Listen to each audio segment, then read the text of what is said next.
Ok, bon, j'aimerais savoir vers la fin d'année comme ça, quelles sont les entreprises qui peuvent prendre de la valeur? Quelles sont les entreprises qui peuvent prendre de la valeur? Bon, selon ceux qui sont sur le marché depuis longtemps, vers la fin d'année, quelles sont les entreprises qui présentent des potentialités, qui sont capables de faire des choses? Bon, moi, j'avais remarqué que peut-être Nestlé, d'autant plus que c'est une entreprise qui intervient dans l'agroalimentaire et que dans l'alimentation générale, disons, et que vers la fin de l'année, les gens vont acheter beaucoup, donc ça allait avoir des potentialités. Bon, est-ce que vous, à votre connaissance, vous savez quelques actions qui ont la possibilité, qui seront influencées par les périodes de festivités et que peut-être à la fin de l'année, leurs chiffres euh, peuvent augmenter et entraîner la montée du prix de l'action? C'est ça ma question. Et alors, la réponse est non, je ne sais pas. D'accord? Et c'est pas Oui. une corrélation, on va dire, si automatique que ça. D'accord? Que fin de l'année, c'est, disons, au plus 3 mois. D'accord? Donc, ça fait quoi? Oui. Donc, difficilement un trimestre. Donc, c'est pas suffisant pour dire que, bon, le trimestre, ils ont bien performé et on va tout de suite voir ça, le résultat d'un trimestre déjà, la performance d'un trimestre, sur le cours de l'action. D'accord?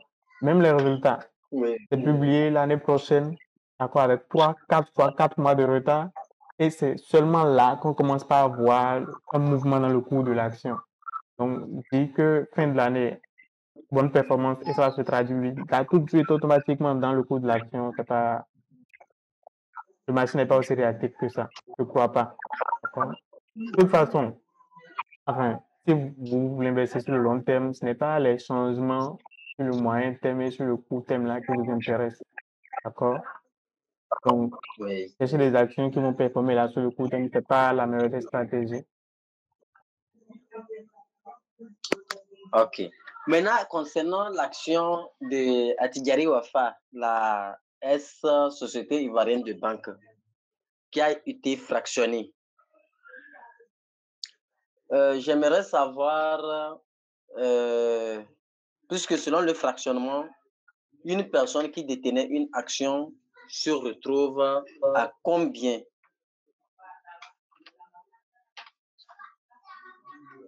Donc, déjà, je n'ai pas le coût en tête. Je ne sais pas combien ça coûtait avant fractionnement. Et je crois que c'est un fractionnement, c'est une émission de nouvelles actions. D'accord? C'est des comportements similaires, mais ce n'est pas du tout la même notion. Donc, voilà. Donc, je ne sais pas quel était le coût avant l'émission. Je ne sais pas combien d'actions nouvelles ont été mises pour une action ancienne. Et donc, je ne sais pas vous dire, là, actuellement, quelle est la division qu'on observe dans le coût de l'action. De toute façon, c'est des choses que vous pouvez voir aisément. Vous allez juste sur Sika Finance, vous voyez le coût de l'action avant, je voulais dire fractionnement, avant les émissions. Vous allez sur Riche, vous cherchez les publications officielles, quelle est l'émission qui a été faite, combien d'actions nouvelles pour une action ancienne, et vous pouvez faire le calcul vous-même pour savoir dans quelle plage sera les nouvelles actions à peu près. Ok, là aussi une question se pose, parce que le problème est que on dit émission de nouvelles actions. Mais j'ai remarqué que d'après les analyses, puisque j'avais voulu acheter ça, j'ai remarqué que la valeur de l'action a été divisée par deux. C'est-à-dire que c'était 6 300, c'était 6 600, 6 000 quelque chose. Maintenant, avec la nouvelle émission, ça a divisé. Bon, maintenant, j'aimerais savoir, quelqu'un qui avait 10 actions avec les nouvelles émissions de l'action, ça veut dire qu'il va avoir 20 actions ou comment? Pour pouvoir récupérer la valeur de son investissement. Puisque s'il avait 10 actions, ça faisait 60 000. Donc, avec l'émission de nouvelles actions, ça veut dire que si l'action a été divisée par deux, ça veut dire qu'on est obligé de l'ajouter 10 actions pour qu'il retrouve sa valeur. Est-ce, bon, selon ma compréhension, est-ce ça? Oui, c'est littéralement ça. Ça a émis de nouvelles actions. Ces nouvelles actions qui sont émises sont Oui. données gratuitement aux actionnaires. D'accord? Donc, comme vous l'avez dit, et je suppose que les données sont exactes. Si ça coûtait à 6 000 francs avant, je prends le cas d'un investisseur qui a 10 actions. Si on émet 10 nouvelles actions qui lui sont attribuées gratuitement, maintenant il en a 20.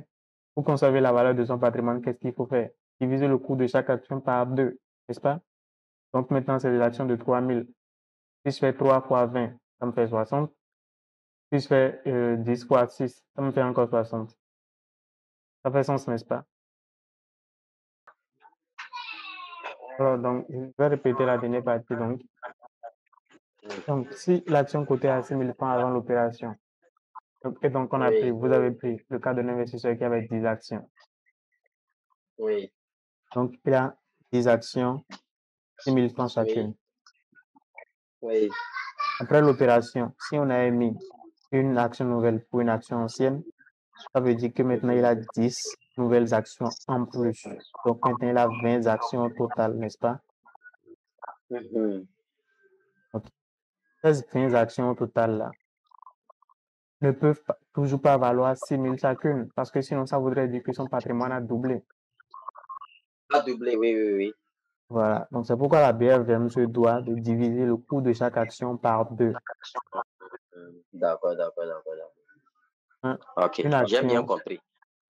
coûte maintenant 3 000 francs CFA.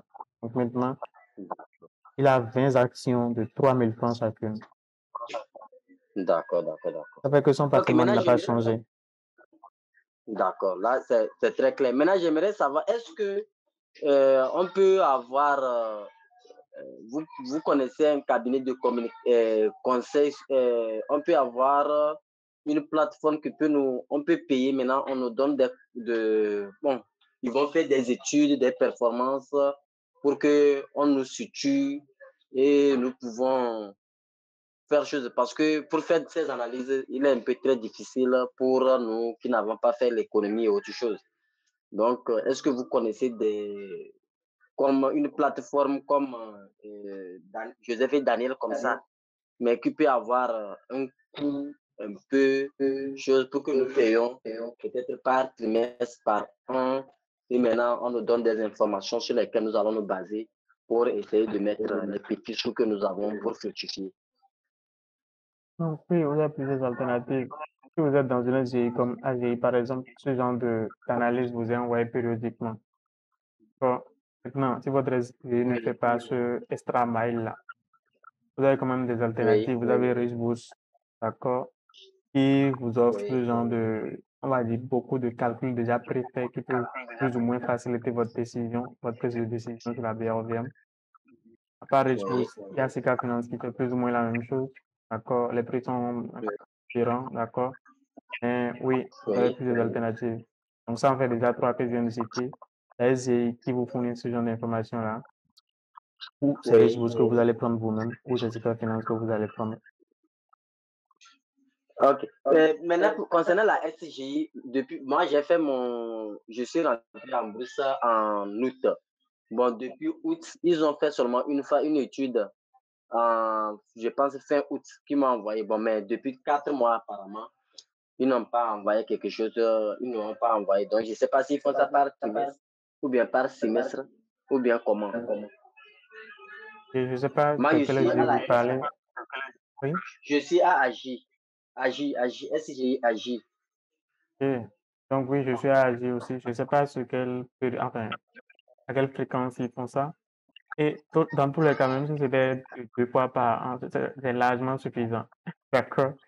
Comment dire, enfin, je sais pas comment formuler ça. Les entreprises ne grandissent pas aussi vite que ça. D'accord. Vous n'avez pas besoin de savoir, oui, en février, voilà telle chose qui s'est passée dans la vie de l'entreprise. Oui, en mars, voilà telle chose qui s'est passée. Non, c'est beaucoup trop fréquent. D'accord. D'accord. C'est pourquoi Warren Buffett dit que les variations des prix sur les marchés sont juste irrationnelles. D'accord? Une entreprise qui cote aujourd'hui, je reprends l'exemple de SIB, à 6 000 et qui demain va coter à 6 100 francs, c'est juste irrationnel. Parce que entre aujourd'hui et demain, fondamentalement, pas grand-chose va changer dans la vie de l'entreprise. Donc rien ne justifie ces 100 francs de francs CFA supplémentaires. Donc non, on appelle ça de l'infobésité. Beaucoup trop d'informations, ça nuit aussi à la prise de décision. C'est juste inutile. D'accord. Ok. D'accord, j'ai pris note. Je vous en prie. Ok, merci beaucoup. Ok, je vais couper mon micro pour permettre à d'autres aussi de poser leurs questions.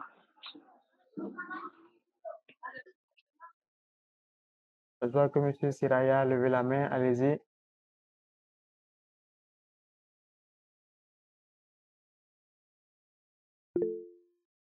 Et M. Siraya, écoutons.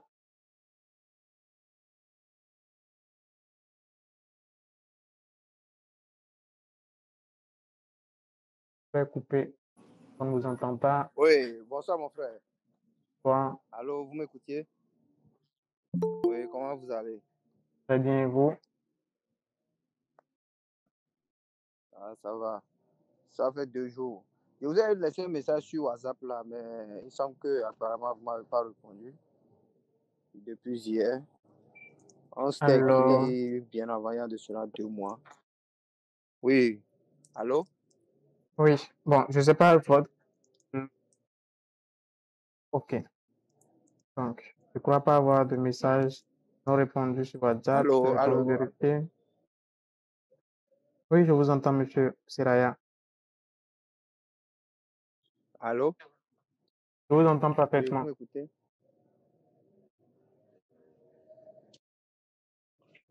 Apparemment, il semble que c'est mon réseau qui n'est pas stable là. Bon, je vais vous recontacter après le direct, d'accord? Ça serait mieux. Il semble que mon réseau n'est pas stable. Vous pouvez toujours écrire des messages dans le chat. Je vais lire et répondre dans le chat de ce call. Ok.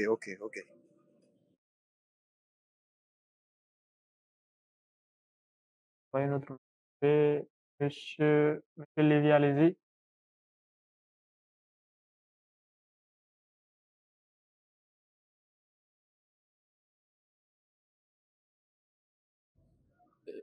Bonsoir à tous.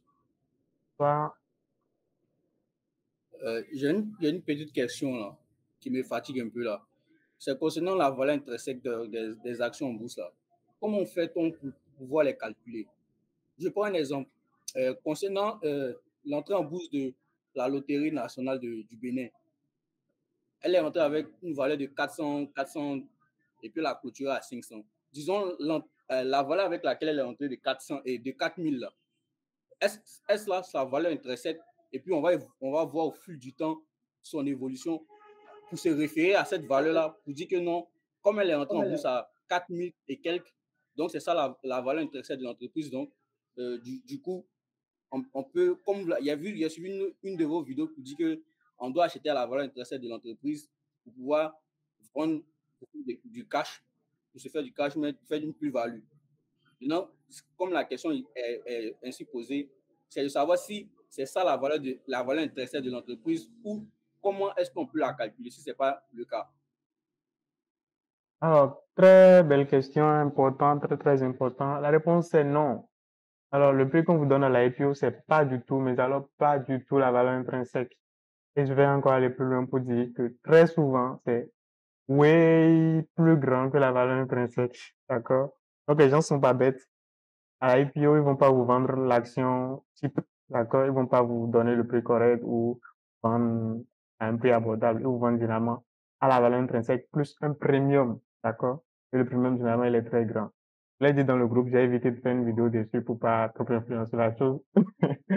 Le prix de l'IPO, c'est juste exorbitant. D'accord?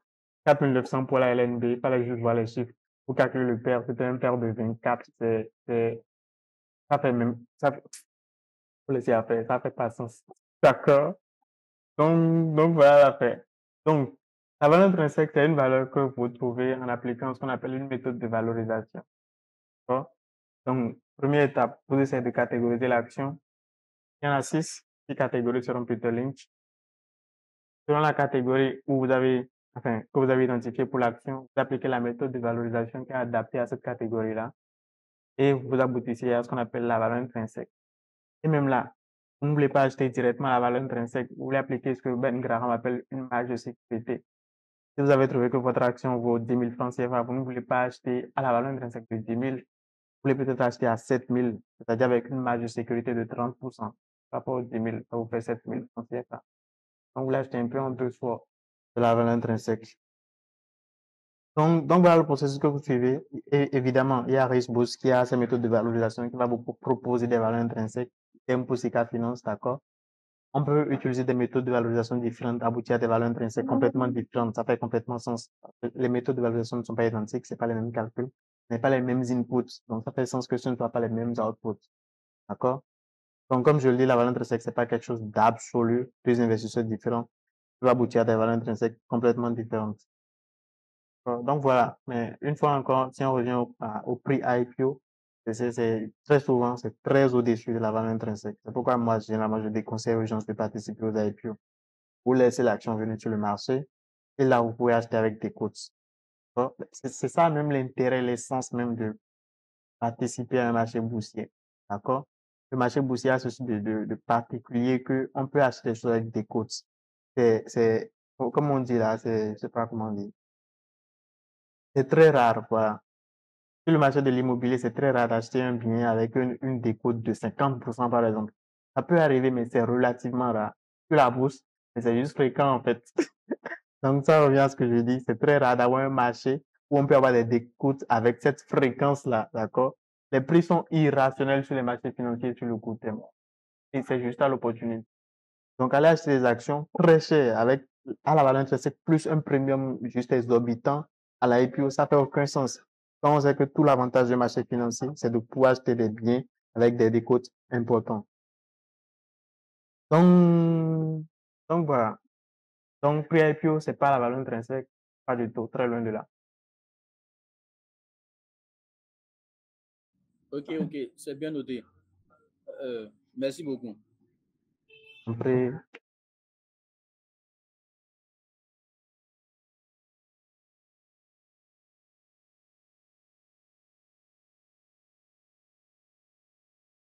alors, est-ce qu'il y a d'autres questions?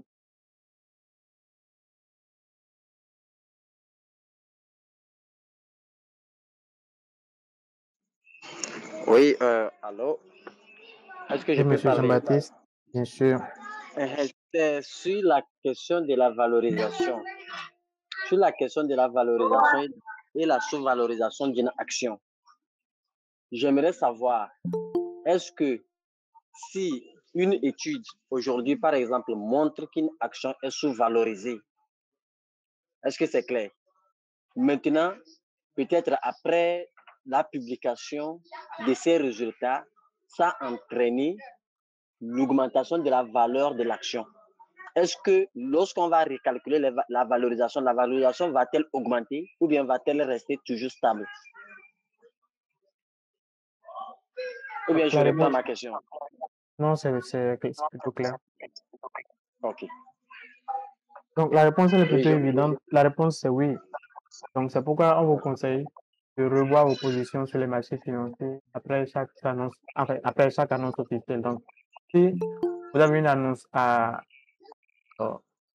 3 mois dans l'année, donc premier trimestre, un premier trimestre, vous avez une annonce, ça doit vous pousser à revoir la valorisation que vous avez faite pour l'entreprise. Parce que maintenant, vous avez de nouvelles valeurs. C'est des inputs que vous prenez pour calculer la valeur intrinsèque. D'accord? Oui. Donc, 3 mois après, vous avez encore de nouvelles valeurs. Il y a encore d'autres inputs. Et donc, tout ça va mener à des outputs différents, donc des valeurs intrinsèques différentes. Donc, ça fait sens. Si les fondamentaux de l'entreprise sont en train de changer, ça fait sens que la valeur intrinsèque soit en train de changer. D'accord. Ok, j'ai pris note. Maintenant, pourquoi au niveau de sur la plateforme de la BRVM, on ne publie pas les résultats? C'est du que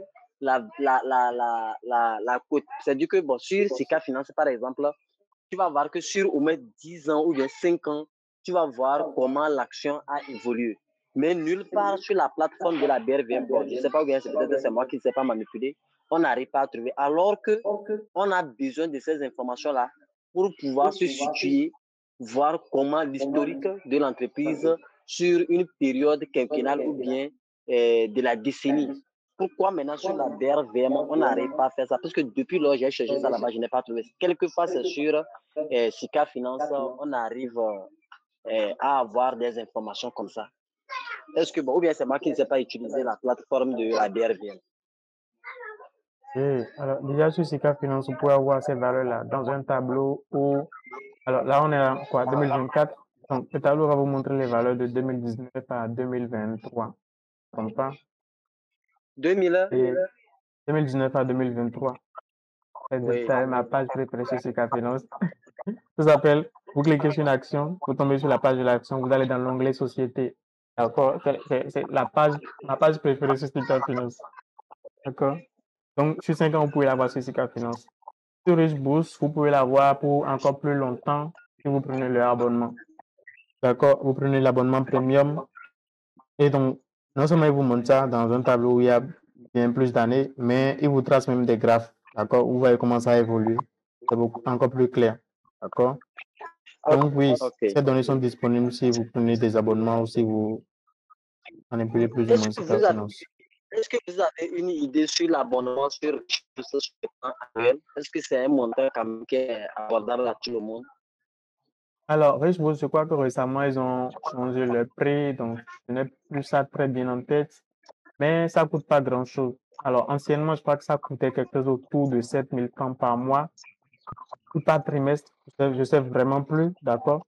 Mais j'ai juste le chiffre 7000 en tête. Je sais plus si c'est par mois ou par trimestre, mais quelque chose me dit que c'est par trimestre en fait.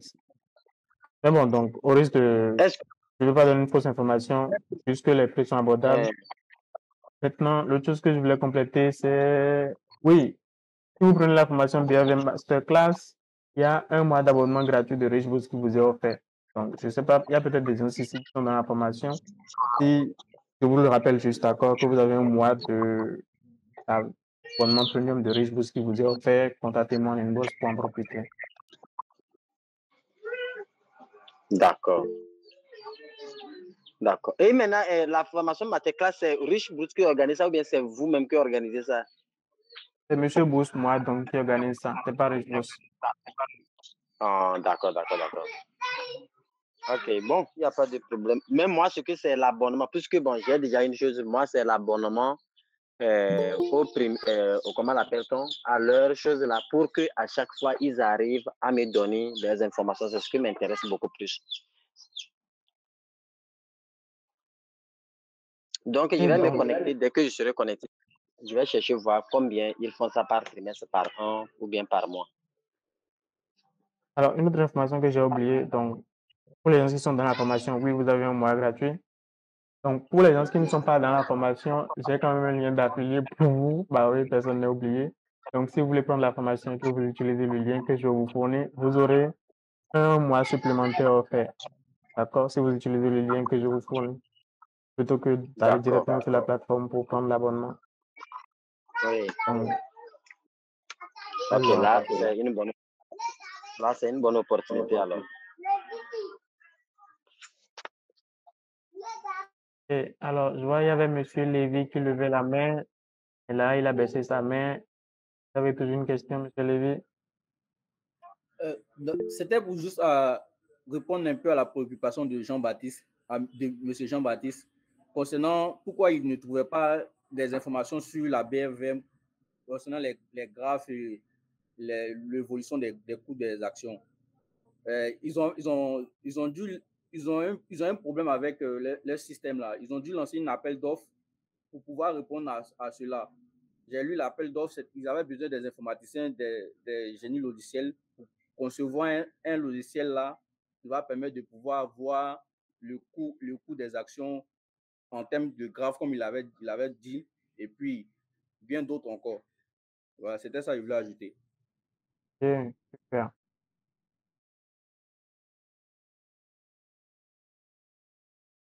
Ok, merci beaucoup à au monsieur qui vient de donner l'éclaircissement.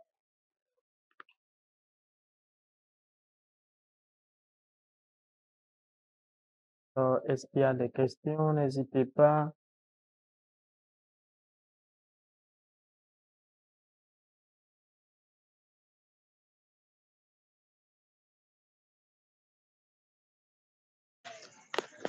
Ok, je vais reposer encore une question. Comme vous avez dit que vous êtes au niveau de la SCGI AJ.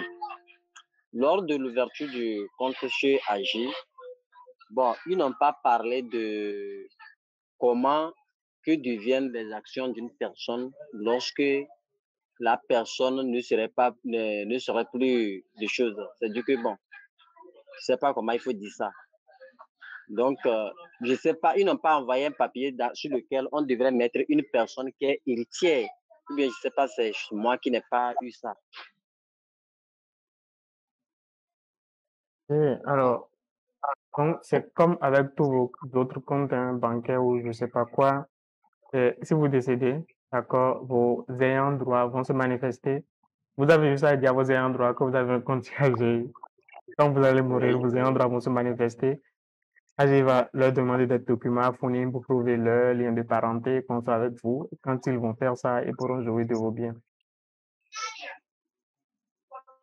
Ok, bon, pour nous qui ne sommes pas au Bénin, puisque la AGI c'est au Bénin, pour nous qui ne sommes pas au Bénin, est-ce que ça ne serait pas un peu très difficile?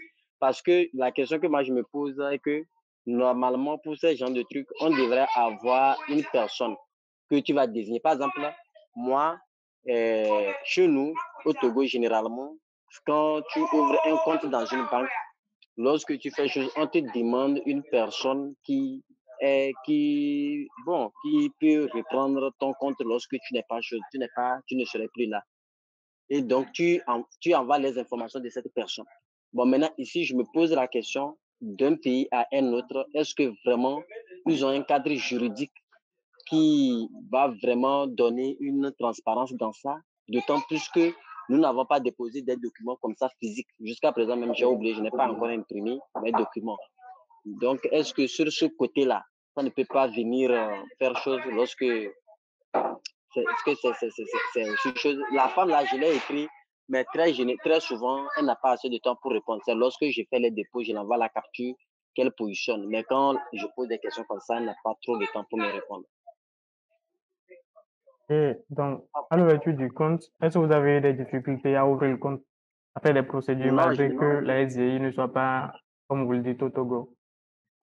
Non, au fait, je n'ai pas eu aucune difficulté. D'autant plus que elle m'a envoyé tout, j'ai rempli, j'ai fait l'attestation de résidence et tout, je l'ai envoyé. Et après, ils m'ont envoyé la confirmation de l'ouverture du compte. Ils m'ont donné toutes les informations. Mais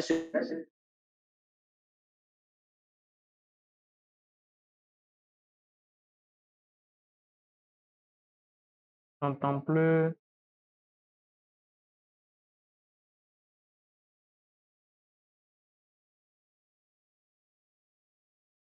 Et donc, je voulais dire, si vous n'avez pas eu d'informations pour ouvrir le compte, malgré que ce ne soit pas au Togo, bah, vos ayants droit non plus n'auront pas de difficulté à fournir les documents qui leur sont demandés.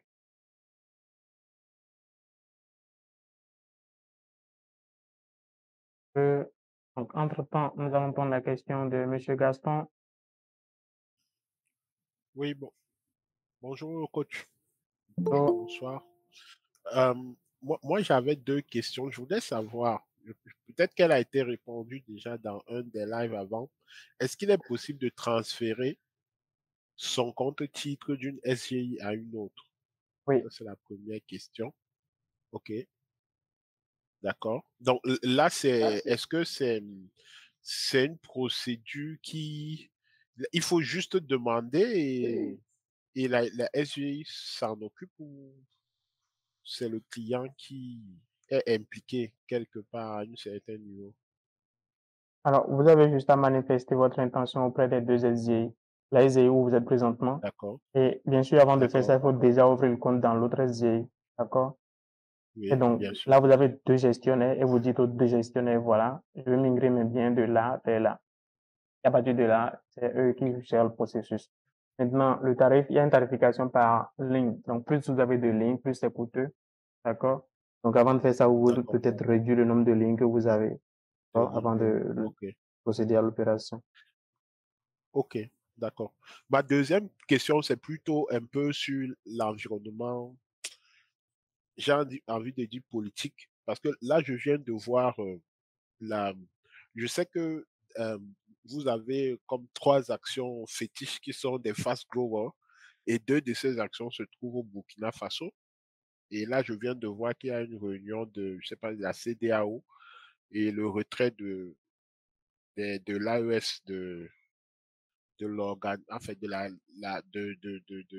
de cette organisation régionale est en train de se préciser. Je sais pas, j'ai vu qu'aujourd'hui qu'il y a eu un délai. Est-ce que ce retrait-là ne va pas impacter les, là, je parle par rapport à nous, les investisseurs, les actions qui se trouvent détenues par des compagnies qui ont leur siège au Burkina Faso? Alors, donc, ça, c'est rien de nouveau, d'accord? Des pressions politiques comme ça arrive souvent. Et donc, ce que je veux dire, quand ce genre de questions arrive généralement, c'est, alors, Afrique du Sud, je sais plus quelle année, apartheid, tous les investisseurs fuyaient le pays. Et après, ceux qui sont devenus les fortunes du pays, et même Baba Dampoulou qui a fait sa fortune et qui est devenu l'homme le plus riche du Cameroun, bah, c'est majoritairement en partie parce qu'il a investi en Afrique du Sud à cette période-là, quand tout le monde fuyait le pays. Et je reviens encore à, comment l'autre s'appelle, Henry Ford qui dit que nous faisons beaucoup d'argent quand il y a du sang dans la rue. Je sais plus la formulation en anglais, mais c'est juste tout vrai, quoi. Et ça revient encore à ce que Warren Buffett dit, que c'est en période de dépression que les fortunes se font, en fait.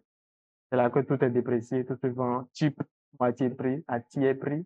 Et c'est là l'opportunité en réalité. Vous voyez, Coris Bank, excusez-moi. La capitalisation est juste folle. D'accord? Comment une banque qui croit à cette vitesse-là peut avoir un paire de 4? C'est irrationnel. Donc, tout ça, je dis tout ça juste pour vous dire que c'est le contexte justifie les valorisations qu'on a pour ces actions-là actuellement. Et donc, c'est des opportunités juste extraordinaires. Et je reviens, je reviens encore une fois sur la question de la conviction. Donc, oui, c'est des opportunités extraordinaires, mais si vous n'avez pas de la conviction dans ces actions-là, je ne vous recommande alors pas du tout d'aller investir dans ces actions-là. Parce que oui, elles peuvent paraître extraordinaires, mirobolantes et tout ça. Mais si vous n'avez pas de la conviction, si ça vient de l'extérieur, si ça vient de ce que moi je dis, par exemple, dans 2 ans, vous allez commencer par vendre. Et au pire moment. D'accord? Donc, oui, tout ça pour récapituler, c'est toujours risk-reward. D'accord? Donc, le risque, le retour sur investissement. Monsieur coach, Oui. mon truc, en fait, moi je dis, bon, en fait, parce que je ne connais pas trop, en fait, ma question c'est plus, parce que je me demande si, par exemple, ces entreprises-là ne vont pas être amenées, par exemple, à sortir de la bourse du fait qu'elles ne sont plus dans l'environnement juridique initial. C'est plus là, moi, en fait, je me questionne sur leur pérennité même à la BRVM. C'est ça le truc, c'est-à-dire par rapport aux conséquences juridiques de cet acte de sortie du pays, du truc. C'est même pas le fait que, est-ce que ce sont de bonnes actions, c'est même pas la question que je me pose. La question c'est, est-ce que ça ne peut pas avoir un impact? Alors, là encore, j'ai fait une vidéo sur le sujet il y a quelques mois. Alors, et donc, downside, le pire des cas, c'est quoi? Le pire des cas, c'est ce que vous dites là, qu'il sorte de la BRVM et qu'il soit radié, pas même qu'il sorte, qu'il soit radié de la BRVM. D'accord? Et qu'est-ce qui se passe dans ce cas-là? Mais vous êtes juste tout simplement toujours actionnaire de ces entreprises-là, mais vous ne pouvez pas les échanger facilement sur un marché. Vous tombez sur un nouveau marché qu'on appelle le marché du gré à gré. D'accord? Là, c'est beaucoup moins liquide. C'est plus difficile de sortir. Mais vous êtes toujours actionnaire. Si l'entreprise performe, partage et dividendes, vous les recevrez toujours. Donc, en temps, fondamentalement, rien n'a changé, mais juste la sortie est un peu plus difficile. Ok. D'accord. Merci. Et sinon, votre capital, c'est pas que vous l'avez perdu, c'est pas que ça a perdu en valeur non plus, rien n'a changé. Juste que vous avez été déplacé de la BRVM, d'accord, un marché financier ouvert à tout le monde où c'est facile d'échanger. C'est un marché de gré à gré où c'est plus difficile de trouver des acheteurs ou bien des vendeurs en face. Ok. Ok. Merci. Il y avait une question dans le chat que je n'avais pas vue. Ça disait, Alain, bonsoir à tous, je voudrais savoir comment se fait la distribution des dividendes. Et il faut détenir une action, combien de temps pour en bénéficier. Bien. Alors, donc, généralement, même si vous achetez une action, je dis n'importe quoi, généralement, même 5 jours avant la distribution des dividendes, vous allez jouir de cette distribution. Donc, comment savoir exactement quelle est votre date? Donc, je précise déjà, c'est pas une bonne stratégie. d'abord, que d'acheter à quelques jours pour juste bénéficier des dividendes et ensuite sortir. C'est pas du tout une bonne stratégie. Mais si c'est quand même ce que vous voulez faire, mais comment bien le faire? D'accord? Alors, donc, vous allez voir dans les publications officielles, il y a l'annonce de dividendes. Dedans, on vous dit la date de fermeture des registres. D'accord? La date de fermeture des registres, c'est votre date. Donc, vous voyez là votre ultimatum, vous savez exactement que c'est à cette date-là, au plus tard, qu'il faut être en train d'acheter. Pas précaution, acheter avant la veille, d'accord? Pour être sûr de recevoir les dividendes. Donc, je le rappelle encore une fois, c'est pas la meilleure des stratégies. D'accord? Donc, voilà.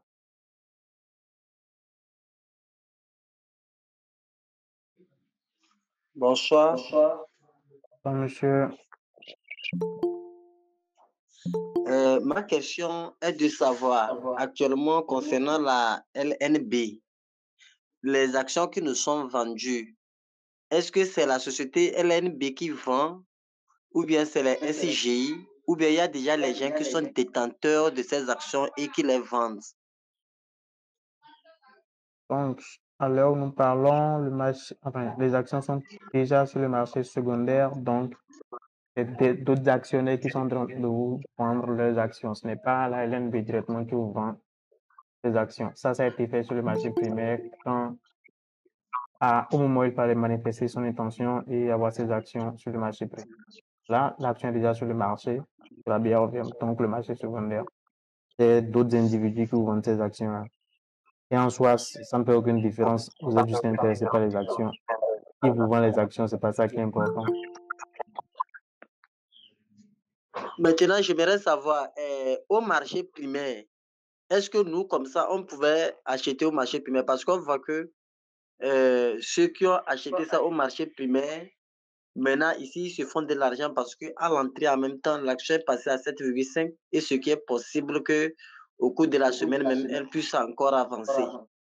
Est-ce que ce n'est pas une manipulation? Parce que la fois dernière, j'ai lancé l'ordre d'achat et bien que j'avais mis le prix qui était à la norme, mais ça n'a pas exécuté. Cela est dû à quoi?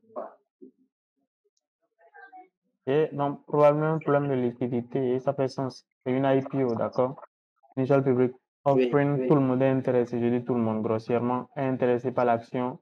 Donc, rien ne garantit que votre ordre passe, parce qu'il y a plein de gens, des milliers sûrement de gens derrière qui passent un ordre peut-être plus intéressant que le vôtre. Donc, il n'y a aucune manipulation là. Bon, en fait, puisque le problème est que à la BRVM, on a dit que ça ne dépasse pas 7, le pourcentage ne dépasse pas 7,5. C'était à 7,5 et j'ai mis l'ordre. Donc, est-ce veut dire que les gens ont mis au-delà, puisque c'était 5160. Et ça faisait que ça fait 7,5% qui est la fourchette que ça ne doit pas dépasser. Et maintenant, c'est dans cette fourchette-là que j'ai mis la demande. Est-ce dire que les gens ont mis au-delà de ce montant ou bien c'est la quantité? Donc, même si vous mettez un prix plus intéressant, rien ne garantit quand même que votre ordre passe. Parce que comme je le dis, c'est un carnet d'ordre. Et il y a plusieurs acheteurs, il y a plusieurs vendeurs. D'accord? Donc, ce n'est pas juste parce que vous avez passé un ordre que vous jugez peut-être plus intéressant que ça va nécessairement passer. Donc, même si c'est dans la plage de 7,5, ce n'est pas une garantie que ça passe. Ok, d'accord. D'accord, merci beaucoup. C'était ça mon inquiétude. Ok, bonsoir, coach. Bon, c'est M. Kofi.